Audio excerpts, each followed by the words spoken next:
اوجڑی کھانا حلال ہے یا مکروہ؟ بکرے کی اوجڑی کا کیا حکم ہے؟ سلمان علی: جائز ہے اگر اس کو اچھی طرح سے صاف کر دیا جائے، اس کی پرت اوپر سے اتار دی جاتی ہے اور صفائی اچھی طرح سے ہو تو اوجڑی کھانا بالکل جائز ہے، اور بلکہ صحت کے لیے، پیٹ کے لیے سنا ہے مفید بھی بہت ہے۔ کپورے کھانے کا شرعی حکم: کپورے کھانا کیسا ہے؟ اگر کوئی کھا لے تو کیا حکم ہے؟ محمد ابراہیم سلیم: جائز نہیں ہے فقہ حنفی میں، اور اس کی دلیل بڑی مضبوط ہے۔ ایک تو صحابہ سے یا نبی صلی اللہ علیہ وسلم سے کہیں بھی ثابت نہیں ہے کہ جانور میں یہ چیزیں آپ نے کھائی ہوں کبھی، اور دوسری بات یہ کہ وہ نجاست کا محل ہے۔ اوجڑی میں بھی نجاست جمع ہوتی ہے لیکن اس کے اوپر ایک پرت ہوتی ہے اور وہ نجاست سرایت نہیں کرتی، جبکہ جو خصیتین ہیں ان میں تو نجاست اچھی طرح سرایت کر جاتی ہے، یہ متولد بھی ہوتی ہے یہیں سے، بنتی بھی یہیں سے نجاست، اس لیے اس کا کھانا جائز نہیں ہے۔ باقی کسی کا اختلاف ہو، امام شافعی کے فقہ کو کوئی فالو کرتا ہے تو وہ بھی مجتہد تھے، ان کی رائے میں جائز ہے، تو پھر ایسے اختلافی مسائل میں ایک دوسرے پہ شدت نہیں کرنی چاہیے۔ تو آپ احتیاط کریں، اگر کوئی کھا رہا ہے تو اس کا ہیڈیک ہے، آپ اس کو الجھے نہیں آپ اس سے۔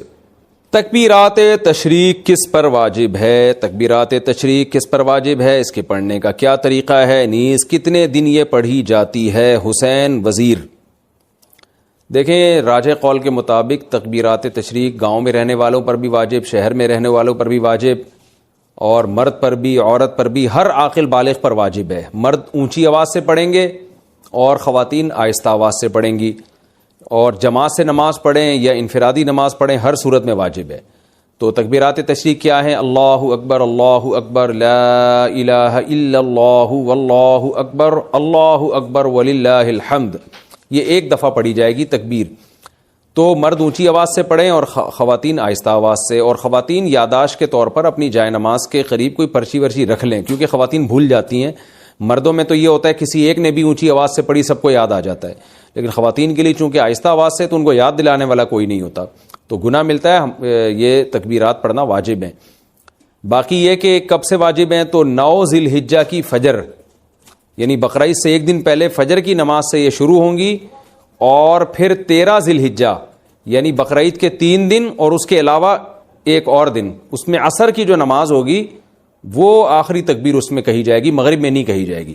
تو 13 ذی الحجہ کی عصر تک 9 ذی الحجہ کی فجر سے شروع کی جائے گی۔ تو یہ تکبیرات تشریق ہیں۔ تکبیرات تشریق صرف قربانی کرنے والوں کے لیے ہے۔ بقرعید کی تکبیریں کن لوگوں کو پڑھنی چاہیے؟ قربانی کرنے والوں کو یا ہر ایک کو؟ اور یہ تکبیرات کتنے دن تک پڑھنی چاہیے؟ حسین وزیر: یہ میں نے آپ کو اس سوال کا جواب اس سے پہلے والے سوال میں ڈیٹیل سے دے دیا ہے۔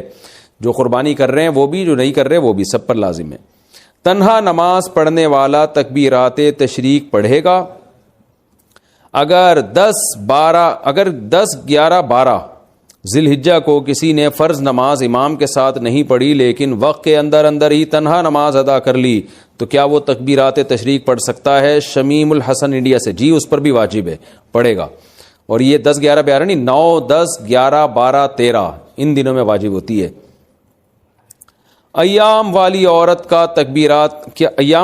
کیا تکبیرات تشریق پڑھ سکتی ہے؟ کیا عید الاضحیٰ کے دنوں میں ایام والی عورت تکبیرات تشریق پڑھ سکتی ہے؟ ابو عمار سعودی عرب سے: دیکھیں، تکبیرات تشریق یہ فرض نماز کے ساتھ خاص ہیں، فرض نماز کے فوراً بعد پڑھی جاتی ہے۔ تو جب ایام میں جو عورت ہے اس پہ نماز ہی نہیں ہے تو تکبیرات تشریق کہاں سے ہو گئی؟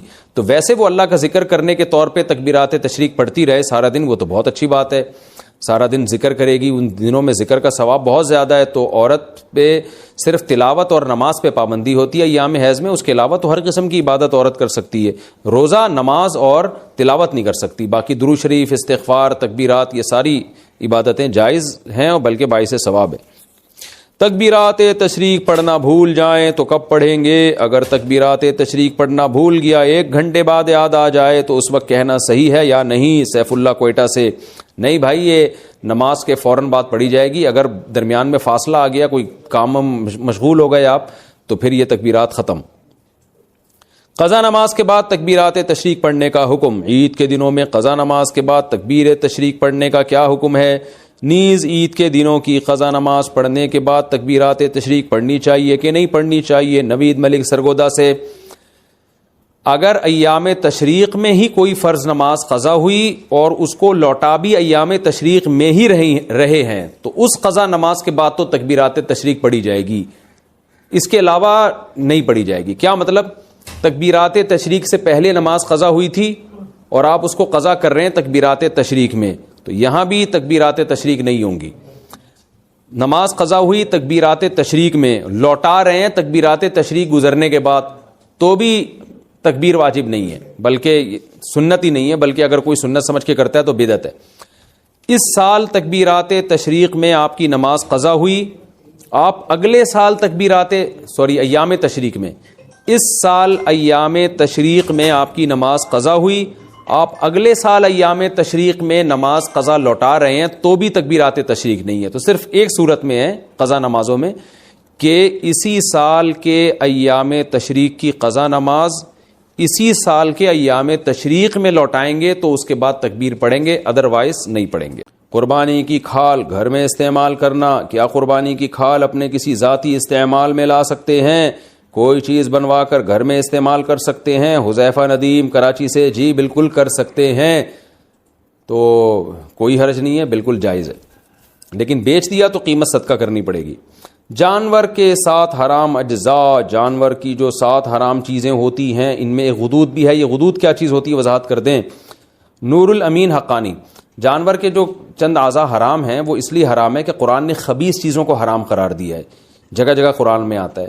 تو کچھ جگہ تو ایسی ہیں جانور کی جہاں ہر وقت گندگی کا وہ یوں سمجھیں کہ مقر ہیں، جیسے خصیتین ہیں یا شرمگاہ ہے، یہ سب ہر وقت گندگی سے آلودہ رہتے ہیں. تو یہ بھی سلیم الطبع انسان کو یہ چیزیں کھاتے ہوئے گھن آتی ہے. تو اسی طرح غدود کا مطلب جانور کا کہیں بھی پھوڑا نکل آیا، بیماری کی وجہ سے پھوڑا نکل گیا، یا کوئی بھی جو رسولی جسے کہتے ہیں نا، تو اب کیا آپ نے جانور ذبح کرنے کے بعد وہ پھوڑے میں جو گوشت تھا وہ نکال کے کھا گئے، تو وہ بھی خبائث میں داخل ہے، گندگی میں داخل ہے. تو ہر خبیث چیز ناجائز ہے. تو اس لیے فقہ حنفی میں اس کو بھی ناجائز قرار دیا گیا قرآن کی اس آیت کی وجہ سے. تو پھوڑے ووڑے نکل آتے ہیں نا جانوروں کے، رسولی نکل آتی ہے، تو وہ جو غدود ہوتے ہیں جو یعنی گوشت سڑ جاتا ہے وہاں پہ ایک طرح کا، وہ بیماری کی وجہ سے ہوتا ہے وہ. تو اس لیے جانور جب ذبح کریں تو اس کی جو پھوڑا پھنسی کوئی ہو تو اس جگہ کو کاٹ کے پھینک دیں، آپ وہ استعمال نہ کریں. حرام مغز کھانے کا حکم، کیا حرام مغز مکروہ ہے جبکہ اس کا شمار 7 ممنوع اجزاء میں نہیں ہوتا؟ فائز صاحب جدہ سے. حرام مغز بیچارے کا نام حرام پڑ گیا ہے، وہ ہے حرام نہیں. یہ جو ریڑھ کی ہڈی کے اندر ہوتا ہے یہ پیچھے کی طرف، تو یہ حرام نہیں ہوتا. اس کا نام پتہ نہیں کیوں لوگوں نے حرام مغز رکھ دیا ہے بہرحال یہ حلال. تو اور حرام مغز کھانے والوں کو، جو حرام مغز کو حرام کہتے ہیں، جب آپ ان کو سمجھاؤ کہ یہ حرام نہیں ہے تو وہ مغز کھانے لگتے ہیں، یعنی ہمارا مغز کھانے لگتے ہیں. تو ہم کہتے ہیں یار یہ ایک حلال مغز کو حرام کہنے کا نتیجہ ہے جس کی وجہ سے تم ہمارا حلال مغز کھا رہے ہو. تو بہرحال یہ حرام نہیں ہے، جائز ہے بالکل. اور اس کا نام بہتر ہے تبدیل کر دیں، کچھ اور رکھ دیں اس کا نام.